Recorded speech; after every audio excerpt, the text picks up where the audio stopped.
जय शिव गोरख। प्रिय श्रोताओं, आप सुन रहे हैं वाल्मीकि रामायण और आज आप सुनेंगे वाल्मीकि रामायण का भाग 129 तथा युद्धकांड का भाग 17। पिछले भाग में आपने सुना रावण के महान योद्धा युद्ध में काम आ गए। रावण अकेला पड़ गया।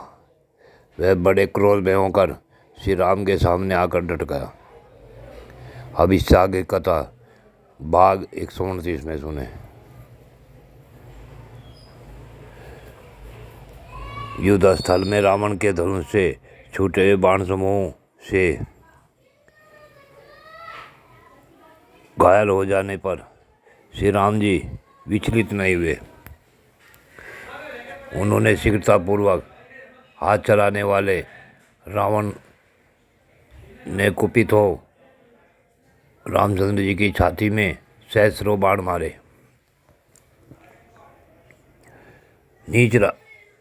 इसी समय क्रोध से भरे हुए वीर दशरथ कुमार श्री राम ने रावण से हंसते हुए कठोर वाणी में कहा, नीच राक्षस, तू मेरे अनजान में जनस्थान से मेरी असहाय स्त्री को हर रहा है, इसलिए तू बलवान या पराक्रमी तो हो ही नहीं सकता।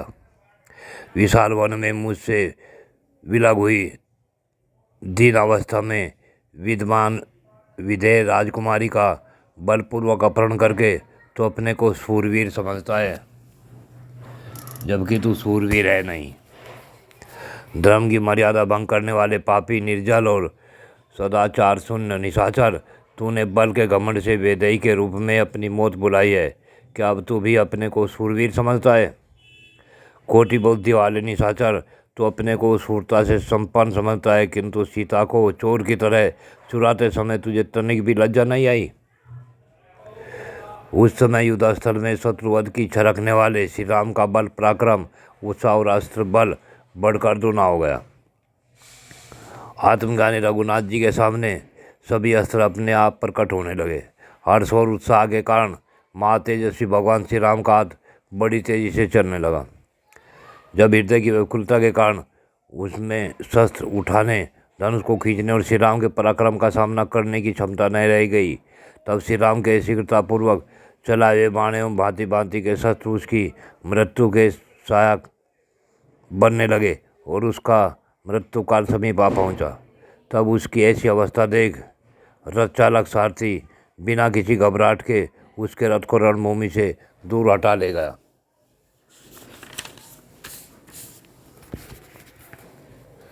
रावण काल की शक्ति से प्रेरित हो रहा था, अतः मोहवास अत्यंत कुपित हो क्रोध से लाल आंखें करके अपने सारथी से बोला, मेरे शत्रु का बल पराक्रम विख्यात है, उसे अपने बल विक्रम द्वारा संतुष्ट करना मेरे लिए उचित है, और मैं युद्ध का लोभी हूँ, तो भी तूने रथ हटाकर शत्रु की दृष्टि में मुझे कायर बना दिया। यदि तू मेरे साथ बहुत दिनों से रह रहा है और यदि मेरे गुणों का तुझे स्मरण है, तो मेरे इस रथ को शीघ्र लौटा ले चल।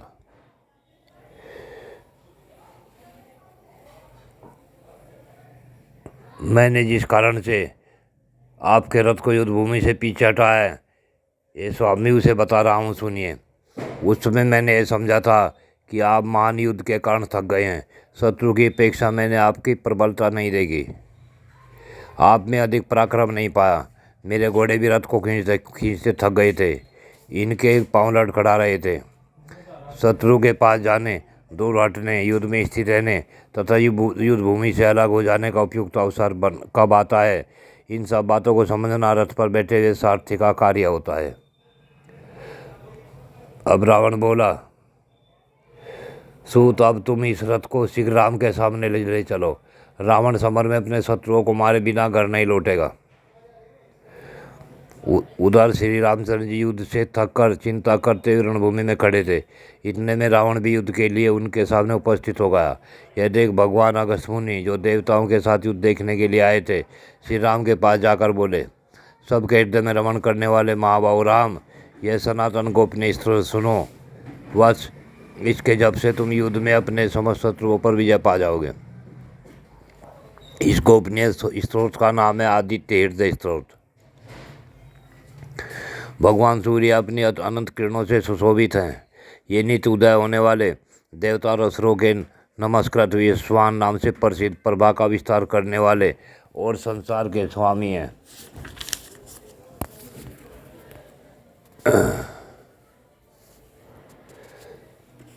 तुम इन नाम मंत्रों के द्वारा पूजन करो। यही ब्रह्मा विष्णु शिव स्कंद प्रजापति इंद्र आदि सभी देवी देवता हैं। इनसे ऋतुओं को प्रकट करने वाले तथा प्रभा के पूज्य हैं। इन्हीं के नाम आदित्य, सविता, सूर्य, पूषा, भानु, दिवाकर आदि अनंत नाम से विख्यात हैं। पूर्वगिरी उदयाचल तथा पश्चिमगिरी अस्ताचल के रूप में आपको नमस्कार है। ज्योतिर्गणों के स्वामी तथा दिन के अधिपति आपको प्रणाम है। उग्र शक्ति संपन्न और सारंग सूर्यदेव को नमस्कार है। कमलों को विकसित करने वाले प्रचंड तेजधारी मार्तंड को प्रणाम है। आप ब्रह्मा शिव और विष्णु के भी स्वामी हैं। सूर्य आपकी संज्ञा है। यह सूर्यमंडल आपका ही तेज है। आप प्रकाश से परिपूर्ण हैं। सबको स्वाहा कर देने वाला अग्नि आपका यह स्वरूप है। आप रोज रूप धारण करने वाले हैं। आपको नमस्कार है। आप अज्ञान और अंधकार के नाशक, जड़ता एवं शीत के निवारण तथा शत्रु का नाश करने वाले हैं।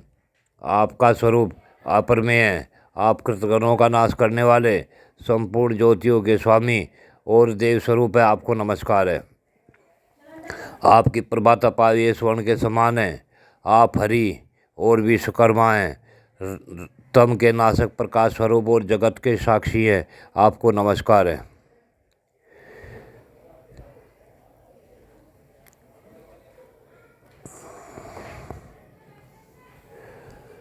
इसलिए तुम एकाग्रचित होकर इन देवादिदेव जगदीश्वर की पूजा करो। इस आदित्य हृदय का 3 बार जप करने से तुम युद्ध में विजय पाओगे। हे महाबाहु, तुम इस क्षण रावण का वध कर सकोगे। यह कहकर अगस्त मुनि जी जैसे आए थे उसी प्रकार वापिस चले गए।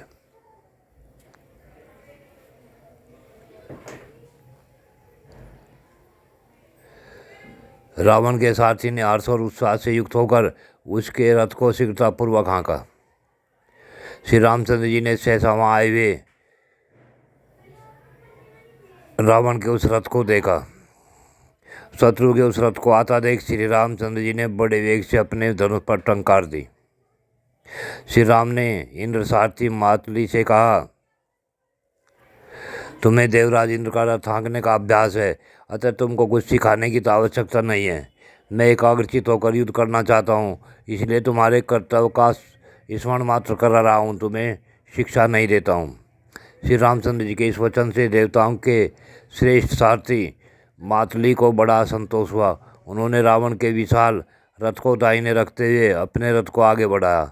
उसके पहियों से इतनी धूल उड़ी कि रावण उसे देखकर कांप उठा। तत्पश्चात एक दूसरे के वध की इच्छा रखकर श्री राम और रावण दोनों में बड़ा भारी युद्ध आरंभ हुआ।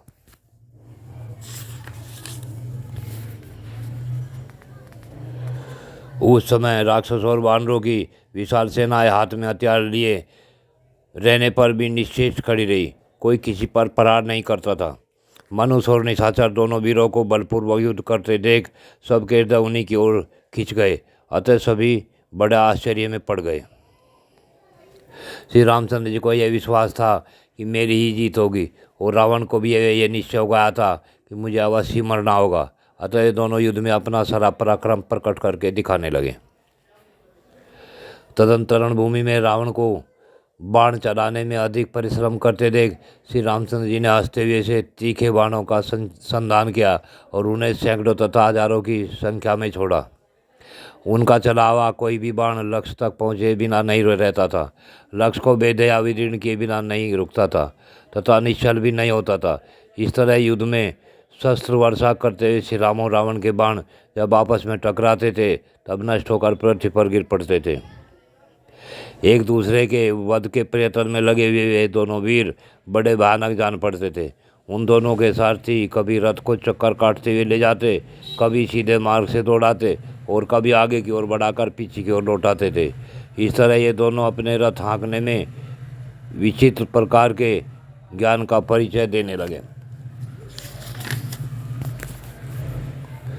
दोनों रथ युद्ध स्थल में भांति भांति की गति का प्रदर्शन करने के बाद फिर आमने सामने आकर खड़े हो गए।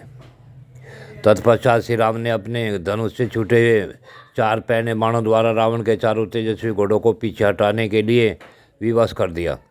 घोड़ों के पीछे हटने पर रावण क्रोध के वशीभूत हो गया और श्री राम पर तीखे बाणों की वर्षा करने लगा।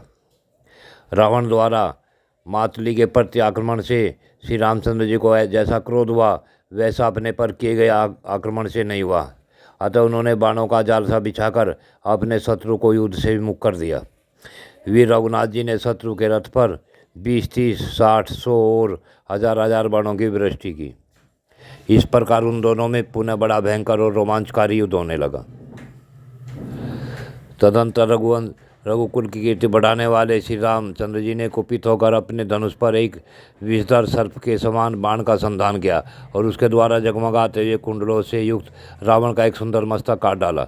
उसका वह कटा हुआ सिर उस समय पृथ्वी पर गिर पड़ा, जिसे तीनों लोकों के प्राणियों ने देखा।